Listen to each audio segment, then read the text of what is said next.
Hi, everyone. Welcome back. Where I live in the Northern Hemisphere, I live in London. It's pretty cold these days. We're moving into autumn. It's just been the equinox, and it feels like we're going into a new season. I'm wondering what it's like where you are. Thanks for tuning in again this week. This episode is going to be talking about couples and relationships, and it's a part 3 to 2 earlier episodes. This is partly in response to a listener question who asked about moving to where she had family. So she currently lives in a part of the country, not this country actually, in a part of the country far away from her own family of origin and other extended family who would be able to help with her 3 young children. But if she moved back, it would be very difficult for her husband to continue with his current role. So this is all about how do we make decisions together? How can we negotiate and have constructive discussions and conflict? And how can we come to a mutual understanding? How do we make decisions together and not become resentful? How do we authentically represent ourselves? So here, I'm going to start off by referencing the work of John Gottman. So him and his wife, Julie Gottman, have set up an institute called the Gottman Institute. And I'm going to refer to some work of his from a book called The 7 Principles for Making Marriage Work. This is a book by John Gottman and Nan Silver. Now, this is not just specific to marriages. This is about any love relationships. So this is actually a great book about what principles you can focus on to make your marriage work or your relationship work. So not looking at what makes relationships fail, but rather looking at the more positive things about what can we do to make our relationships succeed. And they explode some popular myths about what makes a marriage work. And I'm going to read you a couple of sentences from this book. Perhaps the biggest myth of all is that communication, and more specifically, learning to resolve your conflicts, is the royal road to romance and an enduring happy marriage. Whatever a marriage therapist's theoretical orientation, whether you opt for short-term therapy, long-term therapy, or a 3-minute radio consultation with your local Frasier, the message you'll get is pretty uniform. The sweeping popularity of this approach is easy to understand. When most couples find themselves in a conflict, they each gird themselves to win the fight. They become so focused on how they feel, on proving that they're right and that their spouse is wrong, or on keeping up a cold shoulder, that the lines of communication between the two may be overcome by static or shut down altogether. So it seems to make sense that calmly and lovingly listening to each other's perspective would lead couples to find compromise solutions and regain their marital composure. So after studying in this book, they reference that they studied 650 couples. They found that what actually the most successful component of a successful relationship was a deep friendship. So this book will debunk a whole lot of different myths, and I'm not going to go through all of that with you. But what I want to talk about is the basis of a good relationship and friendship and how we can actually tend to that, create that. So you might be sitting there thinking, why is she talking about building a friendship when we're trying to understand how to make decisions and resolve issues? And I want to kind of take a few steps back and focus on the friendship aspect, because really nourishing that part of the relationship and really having an understanding of each other, focusing on each other's goals and aspirations, and making meaning together in one's life are what makes the marriage have a good friendship and what makes you both feel seen. And so naturally, when you're cultivating that side of the relationship, it will be more easy to have useful discussions and conflict rather than just being in constant screaming matches where nothing gets resolved. So let's talk about friendship and some of the ways we can cultivate that and work on understanding each other's experience so that we can be supportive. And then I'm going to give you one other pointer about an idea that I got from Esther Perel. And then I'll give you a kind of a tool that can be very useful for making decisions. So first of all, let's talk a little bit about mentalisation. So mentalisation is really an expansion of attachment theory. It's been developed by Fonagy and Anthony Bateman. So Fonagy and Bateman, And these researchers coined this term mentalisation. It refers to the ability to reflect upon and to understand one's state of mind. I've talked about it briefly in one of the other episodes, but I want to kind of give a bit more detail about this because I think it's really important for relationships. And we start to understand about having why we're feeling the way we are. So we have insight into what we are feeling, to our state of mind, and why.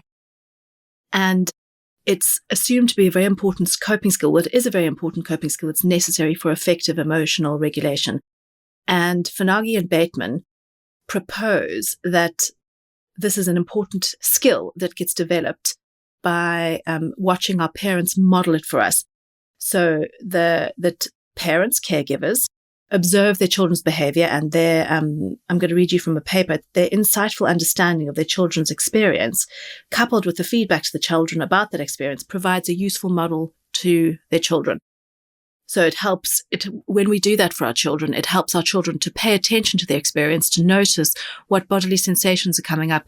When we say, oh, you're having a really difficult time, it looks like you're really angry, they can start to understand what's happened in their body at the same time as having that feeling of anger. And obviously we don't get this right a lot of the time because we are supposing, in a sense, we're kind of, we're imagining how we might feel in the situation that our child is in. And this modeling, ultimately after many, many, many thousands, possibly even millions of interactions, culminates in our children learning to reflect upon and to understand their own states of mind. This is an important part of secure attachment. So this progression from the assisted to independent observation of self depends on a healthy and consistent emotional interaction between children and caregivers. These researchers say that such healthy interactions can only occur when secure attachment is present. Now, many of us listening here, myself included, I would not have classed myself as securely attached. Granted, there's a lot of variation in how we behave in different relationships. So we might behave in a more securely attached way in some relationships. But growing up, I was certainly insecurely attached. And I have got what I would describe as earned secure attachment, which we will talk more about in the future. Why this is important is because within the context of marriages, long-term love relationships, it is really important to have an understanding of what the other person is experiencing and what we are both bringing to the relationship. Now, often, if we have a low self-esteem or we don't regard ourselves, we don't kind of take that much regard for ourselves, we may not understand that we have impact. I see this time and time again where we think that we're not having an impact, and it's because we don't kind of take account of ourselves. And I want to assure all of you that you do have an impact, and starting to understand some of that is really important. So first of all, mentalization is very important for ourselves to start to develop the ability to tune into our own experience, to understand what's going on for ourselves. Why might that be going on? And in the context of a marriage, it's really useful to expand our reach and conceive of what is going on for the other person. So we don't all have the same minds. We have not all had the same experiences. And so everyone will have something different going on in the situation. And it's helpful in stimulating empathy and understanding to kind of put ourselves in the other person's shoes to see what's going on for them. Now, obviously, you don't know that for sure, but it helps with being compassionate and being more collaborative to mentalize about the other person as you actually do, as you would be doing for your children. Because when the other day, I mean, this is a sort of a brief, small example, but we have a car where you put the brake on with like a button, and the car turns on with a button. And my daughter loves to do that. So sometimes my husband lets her do that. I'm not overly keen on that, but anyway. And one of my daughters did that. She put the brake on and then she turned the car off. And my other daughter went into a total, meltdown. A lot of screaming and rage. And at first I was like, what's going on here? This feels like it's come from nowhere. But I realized that she also wanted to participate in the car action, either to do one of them, or that she could do it next time, or that it's very complicated with twins, to be honest, and sibling fighting.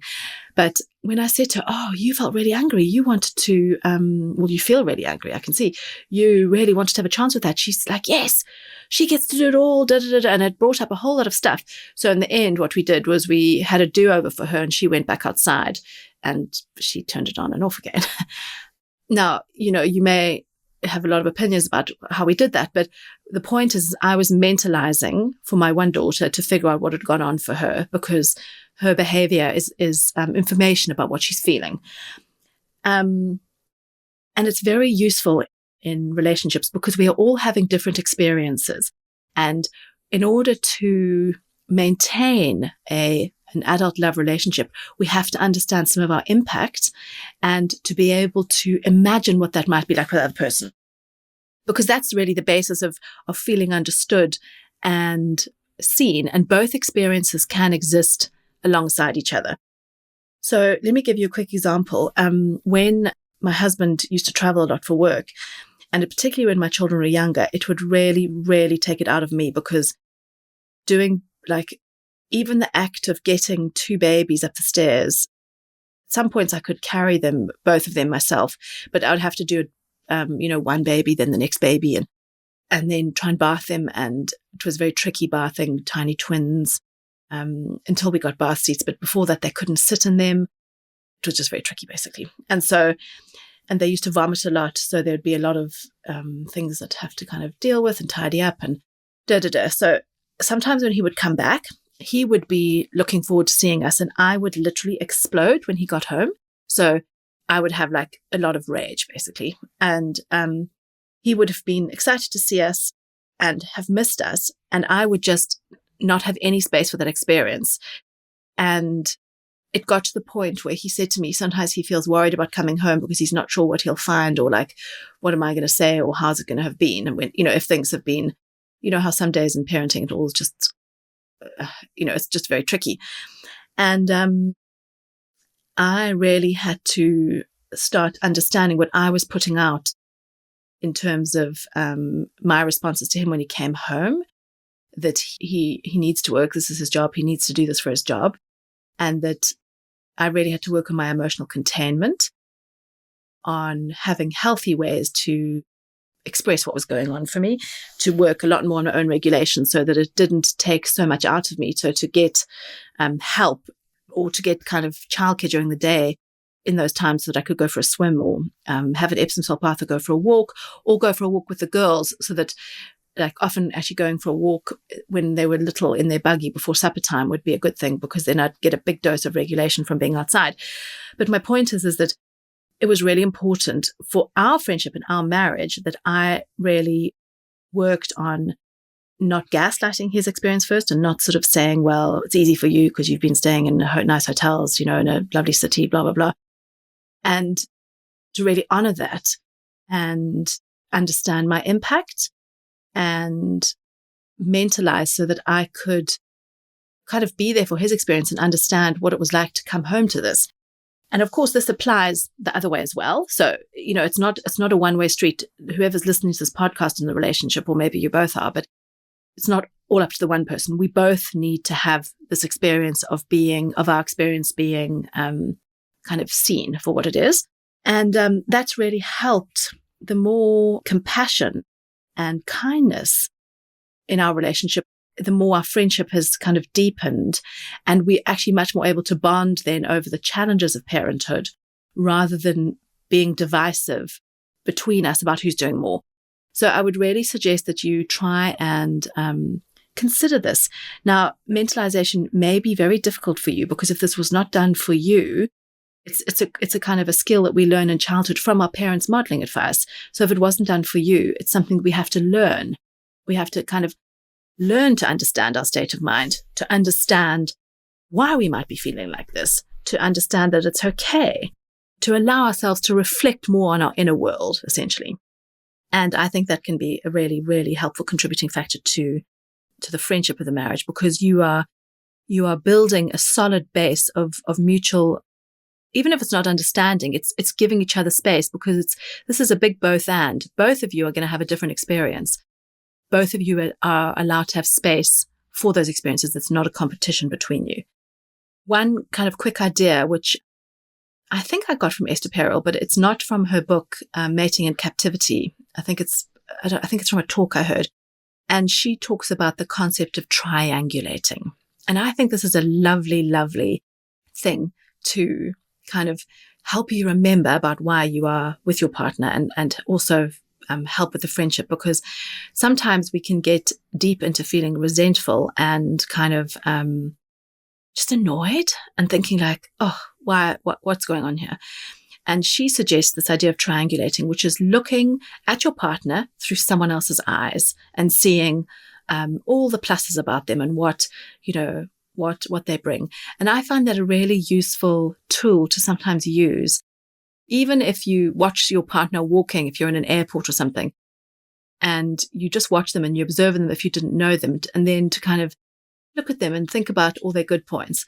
And I find that can sometimes be a way to alleviate resentment, or to just kind of refocus and reframe a bit onto positive aspects. Because there's that sort of saying that, I don't know who said it, but there's that thing about, would you rather be right or happy? And I would rather be happy. I'm not sure about you, but I would rather be happy.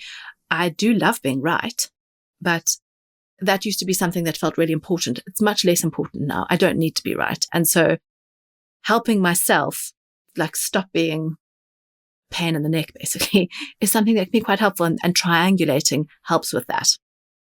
Okay. Then lastly, I want to just share a tool that can be very useful. So this particular question from a reader is about moving. And this is a tool that we found very helpful. It's a tool I learned from a therapist years ago, actually. Very practical tool where you can get things out and write them down. It's very simple, actually, but it's really quite magical what some of the output has been. When we moved house, we looked at a bunch of houses, and we really needed to get out of where we lived, because we lived in a top 2 floors of a Victorian house. So there was no lift. I couldn't do the double buggy. It was a complete nightmare. And we saw a bunch of houses, and some of them had better space in a way than the house we landed up in. Two particularly, which I would preferred one and my husband preferred the other. But from a location point of view, they were not that close to, like, you couldn't take the buggy and walk out and go and get a hot chocolate somewhere, or there wasn't a playground close by. So we did this exercise. So the exercise is, so if you say want to quit your job, or in this case, this thinking about moving, pros and cons of staying where you are, and then the pros and cons of moving. And you can even do it from each different person's perspective. What it really helps with is, because it's an exercise that can be like a living document. So get a piece of A4 paper, do pros and cons for the one option, pros and cons for the other, and then add to it. Like, have it as a living document between you for a week, where you just keep on adding, like, what would be a pro of staying? Or if you think about a job, what would be what are the pros of staying in this job? And be ruthlessly honest. There's no kind of benefit in holding back here. Like, really think about all the pros of staying in this job and all the cons, and really, again, be really interested. And then you go to, what's the other side? What is the other option? What are the pros and cons of either moving, or what are the pros and cons of leaving this job? And write it all out and do it together. We've done this a number of times of different decisions, and it's very collaborative, because also, if you want to have your point of view win out sometimes, or you want to be right, or you feel very invested in a certain way, it's difficult to then collaborate because you feel so wedded to your own outcome. And it can be helpful to kind of let go of that idea of the outcome, and even acknowledge, like, I acknowledge that I really wanted, from a heart place, this other house, but in a head place, I could see where we ultimately bought was much better. And in the end, my head and my heart joined after we did this exercise and talked really honestly about things, and honestly and non-defensively. So I think this is a brilliant exercise. And then you can just keep on adding to it and keep on rereading it and keep on seeing if that is still a true pro, or that is still a true con.